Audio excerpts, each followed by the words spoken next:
پوښتنه کومه چې د زاهد جان په دغه واقعه کې ډېر ملګري غوسه وو، خاص کر د هغوی خاندان او د هغوی تاثرات ستاسو په هکله باندې، د هغې په هکله باندې تاسو څه وایئ؟ یاره جی هغې زه کلیر کوم. کله چې د اکسیډنټ وشو نو زموږ خو درې ملګري کوم چې ډیوټۍ والي وو او ورسره وو. د دې نه علاوه بیا چې موږ ته ټلیفون وشو نو زه تاته دا وایم چې موږ د کټ د داسې ټوپ والي دی. زه د زموږ هدایت صاحب ویډیو ولې زموږ د مقبول ورور زموږ چې د لوکل کوم سټاف ایون دا زموږ د کوم چې ریټایر شوی دی د سراج بای دی دا ریټایر شوی دی، خو دا د ټولو نه مخکې ستن ته ختلی دی.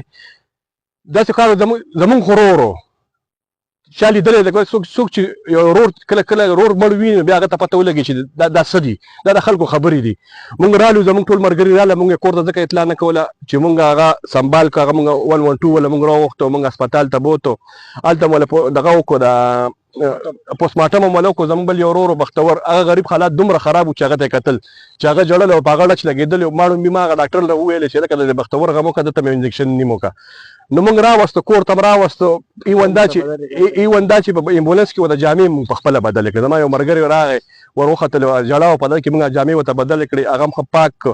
بیا هم کور ته دننه کړو، خو چونکې شپه وه یوه نیمه بجه وه او بل دا زنانه تلې راتلې او چغې سورې وې. ما دې ملګرو ته ویل تاسو ته اخوا شئ، ځکه اخوا چې دا د دوی لکه بد چې موږ ټول په لار کې ولاړ یو.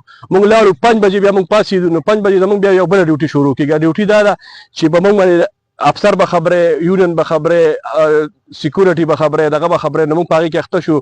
د امجد اقبال ته ما 15 بجې ټلیفون وکړو چې لکه ته راځه، چې کاغذونه موږ برابرو. نو د شپې 11 بجې شوې. د کاغذونو هغه پیکج دپاره هغه دغه لپاره لکه دا خو یو سرکاري اداره ده، په دې کې انکوایریانې چې دا ولې مړ شو، دا ولې وختو، د څه کم یو، د صوبګان څه کم یو. نو هغه قصو کې موږ د 11 بجو پورې ټیک ته هغه دغه خاندان دی، د هغوی د حق دی، د هغوی د خوښ دي، جذبات دي. موږ دا ډېر قیمتي انسان و، ځکه هغه واړه واړه بچي دي. خو الحمدلله چې زموږ په پات باندې کومه ډیوټي وه هغه موږ کړې ده، موږ په دې باندې خوشحاله یو. موږ هغه له ساګانې نه شو راوستلی، خو چې د هغه کوم خدمت و نو هغه زما د ملګرو کړی دی. زه په دې ډېر زیات خوشحاله یم او زما هر یو ملګری راغلی دی. ایون دا چې د شپې زه دا قسم خورم چې په دغه کوم نو خبره موږ نه خبر لرو چې کوم خبرو زما په خدای قسم دی کو چا خوب کړي، کو چا خوب کړي. نو دا موږ سره لکه ورور څخه هغه 2 هفتې مس میلاوېدو. موږ څخه روزانه سپوره زموږ ورورولي وه، خو یو ځای خوراک، یو ځای خندا، یو ځای دغه. دا به څنګه چې ته بیا ته په خپل لاس کې د خپل ورور دا د یو سړي سوچ چې د خپل ورور مړی ته په لاس کې والي او ته په سکون کې. نو ډېر د افسوس خبره چې بیا دا خلک خبرې کوي. نو زه ډېر افسوس کوم په دې باندې او ټولو نه زیات نقصان یې موږ ته وشو. ډېره مهرباني.